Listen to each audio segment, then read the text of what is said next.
During the recruiting process, obviously, we all know her famous commitment to South Carolina. Mm-hmm. Was that always the school you wanted? And what was that recruiting process like for you? I liked South Carolina because I wanted to go to South Carolina. Mm-hmm. But the other reason why I liked South Carolina because it was close by. Yeah. It was right here. Yeah, of course, as a parent, yeah. But I promise you, Nation, I did not push Asia towards South Carolina. I told Asia, you go where you want to go. It's your decision. What I did tell her was, Asia had 500 scholarship offers on the table. Just 500? Oh, at least 500. Wow. I got the letters right now in a bin that's been there for 10 years. Scholarship offers. Asia liked the perennial blue, the blue bloods? The blue bloods. Kentucky, North Carolina, Tennessee, and I forgot the other one was. And South Carolina. Obviously, South Carolina is one of them. And we had Benedict in the consideration out of respect for me. Mm-hmm. Yeah. So, because Benedict wanted her to play for the men's team. But it was funny. So I said, Asia, what do you got 1,000, you got all these people calling about coming to school here. Now you pick 5 schools. You got North Carolina, Tennessee. What did I call? What did I say? South Carolina, UConn. I was gonna say UConn was the other one. UConn was the other one. Tennessee, and I remember when she first met Pat Summitt. She still met Pat Summitt at the Boo Williams tournament in Hampton, Virginia. And he said, Daddy, that's Pat Summitt. I said, yeah. I said, well, say hello, ask her for an autograph. So she asked for an autograph, and she sent her program down to Pat Summitt. Pat Summitt signed it and sent it back. Asia got that autograph right now. Wow. She loved Pat Summitt. Yeah. So, but of course, over time, Pat Summitt sort of, because of her health, retired. Don't know what would have happened if she hadn't stayed. I don't know. But that was a very good visit we had with them. Yeah. I got a chance to meet Pat Summitt, Candace Parker, who is her idol. UConn, very good. I mean, you can't pick a bad school, We go in to see Geno. We go walk past this. You got to walk past 9 national championship crystal. Those things are huge. Yeah. So you got to walk past 9 national championship trophies to come talk to him. So, I mean, that's pressure. Yeah. So I remember when he sat down Asia in front of him and set us over to the side, and Geno said, Asia, tell me something, because he's very smart. He is quick-witted. He's very quick-witted. Why wouldn't the number 1 player in the nation go to the number 1 school in the nation? And good question. And she said, well, I got to talk to my mom and dad about that.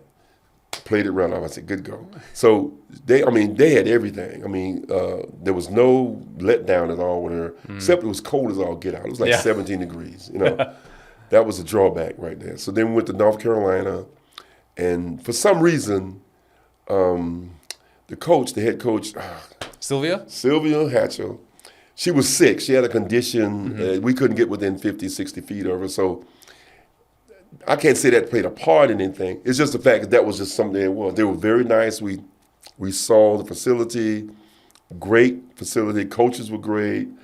And so that was cool. Then went to Tennessee. Tennessee was great. I mean, met the coaches and took some pictures with Pat Summitt's statue. It was cold there too. Yeah. Oh my gosh, it was cold. And so I think Baylor came to our house. Geno came to our house. She didn't bring Dawn to our house. I don't know why.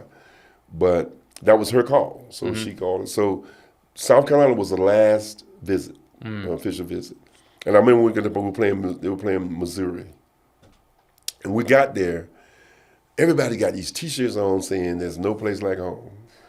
I mean, all over the place, no place like home. And they start chanting it, and I was like, man, this is deep here. And people are speaking to me who I haven't seen in years, So it was. They really put on a very good show for to show how much they cared and wanted Asia to come, and so be it. That's the way it came out. But there was the last minute of the last second.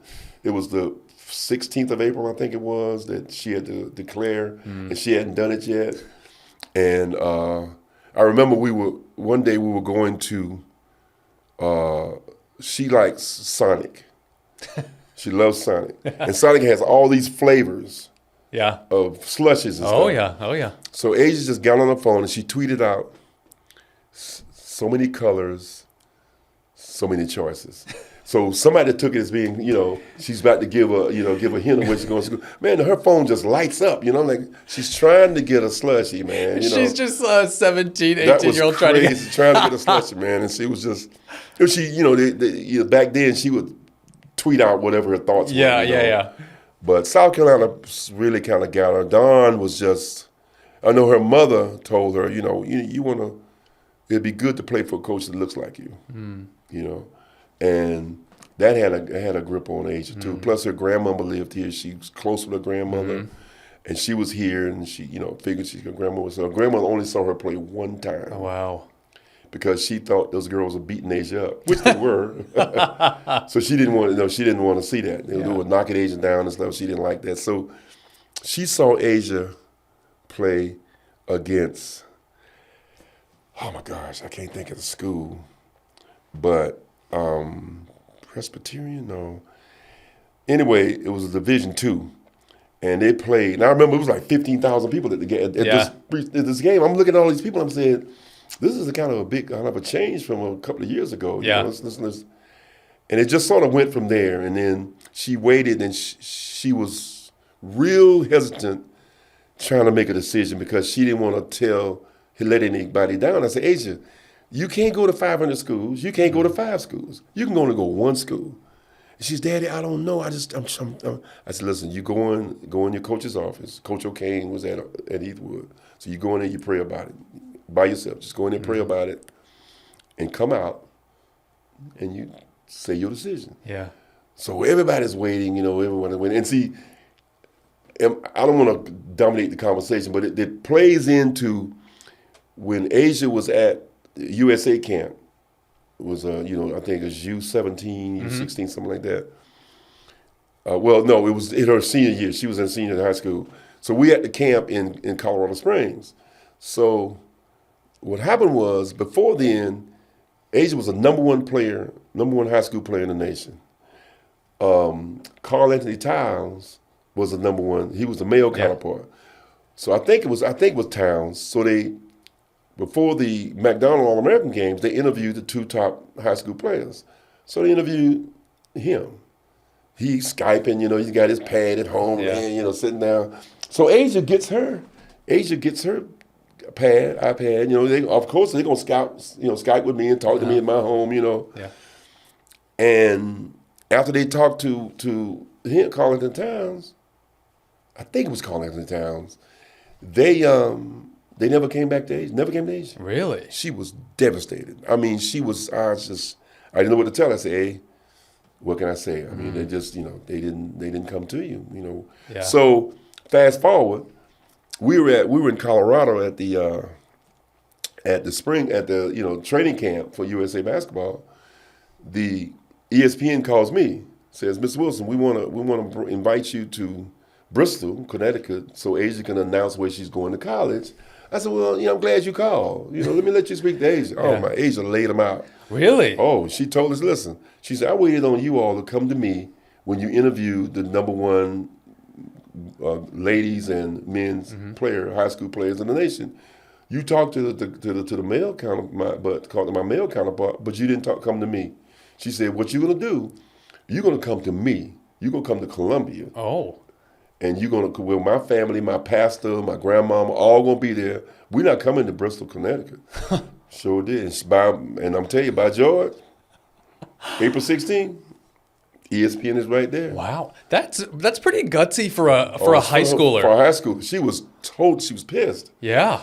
And she said, because she thought it was disrespectful. Yeah. And so she told him, said, well, the lady said, well, the producer or whoever, director, that just didn't think it was something to do. And so I said, well, they paid the price for it because, Yeah. you know.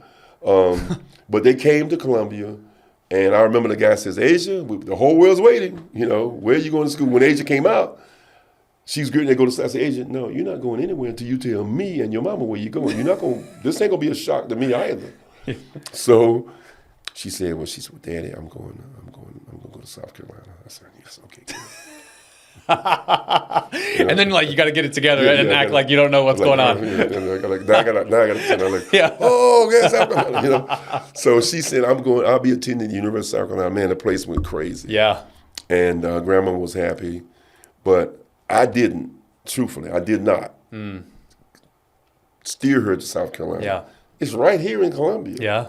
You know, so it was just a matter of her looking at it and assessing what would be in her best interest. And I think the fact that, you know, Dawn reached out, Dawn was always there for her, was very truthful, didn't cut any slack with her, which she liked, because her mom was like that. My mother, you know, Eva doesn't mess around with stuff. She's no nonsense. Yeah. And I think Dawn, no nonsense. So then you got two mamas, I'm out of the picture. So, Yeah. so y'all handle that. I don't want to be killed.